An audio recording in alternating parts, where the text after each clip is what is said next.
মঠবাড়িয়ার Mirukhali union যুবদলের সদস্য সচিব রুবেল তালুকদারের উপর হামলা ও মিথ্যা মামলা দিয়ে হয়রানির প্রতিবাদে বিক্ষোভ মিছিল ও মানববন্ধন অনুষ্ঠিত হয়েছে। বিস্তারিত থাকছে শাওন মিয়াজের প্রতিবেদনে। মিছিল শেষে ঘণ্টাব্যাপী মানববন্ধনে বক্তব্য রাখেন মিরুখালী ইউনিয়ন বিএনপির সিনিয়র যুগ্ম সাধারণ সম্পাদক কামাল তালুকদার, মঠবাড়িয়া উপজেলা বিএনপির সাংগঠনিক সম্পাদক মাহবুব কবির মনির, মিরুখালী ইউনিয়ন যুবদলের সাবেক সাংগঠনিক সম্পাদক রিয়াজ গাজী, মঠবাড়িয়া উপজেলা যুবদলের যুগ্ম আহ্বায়ক সোহেল রানা, সরকারি কলেজ মঠবাড়িয়ার সিনিয়র যুগ্ম সাধারণ সম্পাদক মোহাম্মদ নাইম ও অন্যান্য নেতৃবৃন্দ।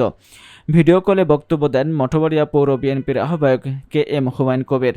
বক্তারা রুবেল তালুকদারের উপর হামলার সঙ্গে যারা জড়িত তাদের দ্রুত আইনের আওতায় এনে বিচারের দাবি করেন। পাশাপাশি মিথ্যা মামলা প্রত্যাহারের জোর দাবি জানিয়ে না হলে কঠোর কর্মসূচি ঘোষণা করার হুঁশিয়ারি দেন।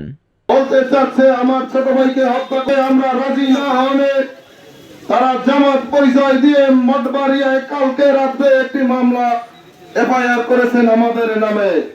আমরা অত্যন্ত দুঃখের সাথে লক্ষ্য করছি যে কয়েক কিছুদিন পূর্ব থেকে বিএনপি নেতা কর্মীদের নামে বিভিন্ন হয়রানি এবং মিথ্যা মামলা তাদেরকে আসামি করা হচ্ছে। যে কোনো মামলা মঠবাড়িয়া থানায়